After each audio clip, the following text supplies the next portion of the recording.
Morning friends, welcome back to my channel. This is Kumari Ruchika, specialised in animal husbandry.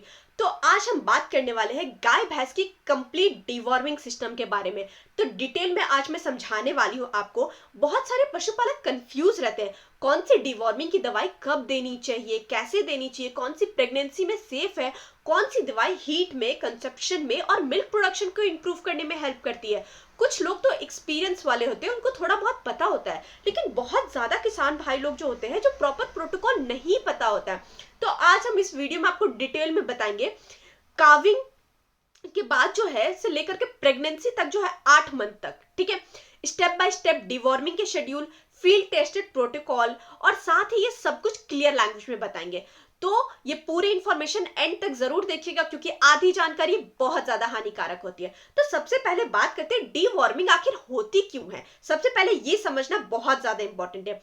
गाय भैंस के पेट में round worms, liver fluke, tape worms जैसे बहुत सारे type के कीड़े होते हैं, और अगर आपने टाइम पे एकदम डिवॉर्मिंग नहीं कराना तो पशु जो है ना खाना कम खाने लगता है, मिल्क प्रोडक्शन कम हो जाती है, बॉडी बहुत ज्यादा वीक हो जाती है, हीट टाइम पर नहीं मिल पाता, रिपीट ब्रीडिंग की प्रॉब्लम होती है, प्रेगनेंसी लेट होती है। इसलिए सिर्फ इंजेक्शन या मिनरल मिक्सचर से काम नहीं चलेगा।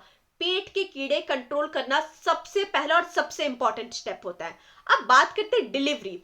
काविंग के बाद पहले डिवॉर्मिंग कैसे करानी है, कब करानी होती है। जैसे ही गाय या भैंस बच्चा दे देती है ना, उसके 21 दिन से 1 महीने के अंदर अंदर आप पहले डिवॉर्मिंग करवा लीजिए, जो कि बहुत ज्यादा जरूरी है। कौन सी दवाई? इस टाइम पे हम एल्बेंडाजोल सॉल्ट यूज करते हैं, ठीक है। मार्केट में ये आपको कोई भी ब्रांड की मिल जाएगी, एंड कुमार या फिर एल्बानोर, कोई भी ट्रस्टेड ब्रांड का आप बहुत ही आराम से ले सकते हैं। अब बात करते हैं कि इसको कैलकुलेट कैसे करना है, डोज रेट कैसे कैलकुलेट करें। बॉडी वेट के 1/3 ml डोज होता है। फॉर एग्जाम्पल, अगर आपकी भैंस 3 kg की है तो 100 ml, 4 kg की तो 130 से 140 ml। वेट कम है तो डोज कम, वेट ज्यादा है तो डोज ज्यादा। फायदा, पेट के जो प्राइमरी कीड़े होते हैं वो मर जाते हैं, बॉडी बहुत ही फास्टली रिकवर करती है, मिल्क प्रोडक्शन बहुत ही बेहतर होता है, और अगली बार जो हीट है वो बहुत ही ज्यादा स्ट्रांगली आती है। अब बात करते हैं सेकेंड डिवॉर्मिंग।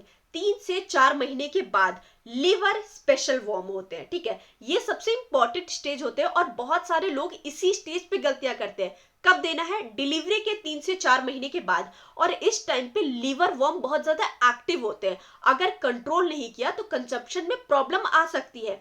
कौन सी दवाई? ठीक है, ऑक्सीक्लोनाजाइड होती है और लीवामीजोल कॉम्बिनेशन होती है, ठीक है। ये दोनों बहुत ही ज्यादा बेस्ट होती है। और अगर आप ट्रस्टेड ब्रांड का देखा जाए तो कोई भी ट्रस्टेड ब्रांड का, लिलजैम होता है, लिलजैम प्लस होता है, कोई भी ट्रस्टेड ब्रांड का आप दे सकते हैं। बॉडी वेट के हिसाब से देना है, बॉडी वेट के 1/4 ml dose. For example, 4 quintal की भैंस है तो आप 100 ml दीजिए, 3 क्विंटल की भैंस है तो 75 ml दीजिए। देने का सही तरीका, सुबह बिल्कुल खाली पेट, दवाई पिलाने के बाद शाम को गुड़ या जैगरी के साथ दे सकते हैं। फायदा, लिवर एकदम क्लियर होगा, हीट साइकिल दोबारा इंप्रूव होगी, प्रेगनेंसी के चांसेस डबल हो जाएंगे। अब बात करते हैं कि अगर हीट में ना आ रही हो तो 2-3 महीने के बाद, इन केस हीट में ना आ रही हो तब।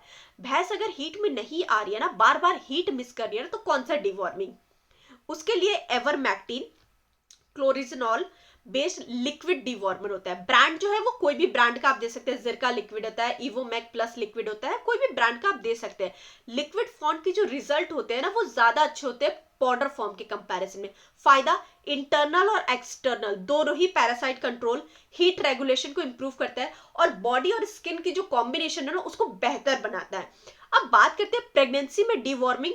बहुत सावधानी की जरूरत है। इंपॉर्टेंट वार्निंग मैं आपको दे रही हूँ, यहाँ पे बिल्कुल भी गलती मत कीजिए ना। अगर आपने गलत दवाई दी, एबॉर्शन, बच्चा वीक, प्रेगनेंसी लॉस हो सकता है। तो 3 महीने बाद, प्रेगनेंसी में 3 महीने बाद सेफ डिवॉर्मर जरूर दे। उसके लिए फेनबेंडाजोल लिक्विड आता है, बेस्ट ब्रांड होता है फेंटस हो गया या फिर स्टेरिफेन हो गया। सुबह खाली पेट देना चाहिए, रिकमेंडेड डोज ही दीजिए, ठीक है। 8 महीने की प्रेग्नेंट पर डिवॉर्मिंग, ये लोग बहुत ज्यादा स्किप करते हैं ये वाला स्टेप, लेकिन बहुत ज्यादा जरूरी है। वही फेनबेंडाजोल बेस्ड जो डिवॉर्मर होता है ना, पहली प्रेगनेंसी डिवॉर्मिंग के 3 से 4 महीने बाद। फायदा क्या होगा? काफ बिल्कुल हेल्दी होगा, डिलीवरी बहुत ही ज्यादा स्मूथ होगी, मिल्क फीवर और वीकनेस कम होगी। अब बात करते हैं स्किन प्रॉब्लम मैनेज और लाइक केसेस के बारे में, ठीक है। अगर आपकी गाय या भैंस को खुजली हो रही है, बाल झड़ रहे, स्किन मोटी होना या फिर एक्सटर्नल पैरासाइट है, तो एवरमैक्टिन और एक्सटर्नल पैरासाइट कॉम्बिनेशन का लिक्विड वर्सेस इंजेक्शन कोई भी आप दे सकते हैं, ठीक है। इससे स्किन क्लियर होगी, मिल्क प्रोडक्शन इंप्रूव होगा। ओवरऑल मैं अगर बात करूं ना, आपको डिलीवरी से 21 से 30 दिन के बाद एल्बेंडाजोल, 3 से 4 महीने बाद ऑक्सीक्लोनामाइड, हीट इशू है इवरमैक्टिन और क्लोरसुलोसिन, प्रेगनेंसी के 3 महीने बाद फेनबेंडाजोल, प्रेगनेंसी के 8 महीने बाद भी फेनबेंडाजोल रिपीट कर सकते हैं, ठीक है। इस प्रोटोकॉल को अगर आप फॉलो कीजिएगा तो हीट की प्रॉब्लम कम होगी, रिपीट ब्रीडिंग कम होगी, मिल्क प्रोडक्शन बेहतर होगा और काफ भी बहुत ही ज्यादा हेल्दी होगा।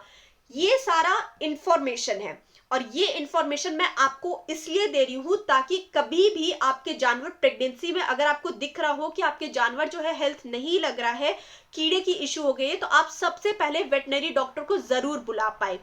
तो कोई भी मेडिसिन या कोई भी डोज देने से पहले हमेशा वेटनरी डॉक्टर से जरूर कंसल्ट करें। आपको ये पूरी इंफॉर्मेशन कैसी लगी हमें कमेंट सेक्शन में जरूर बताइएगा और हमारे चैनल को लाइक, सब्सक्राइब और शेयर करने के लिए आपका बहुत बहुत शुक्रिया। Thank you so much for watching this video. Have a good day.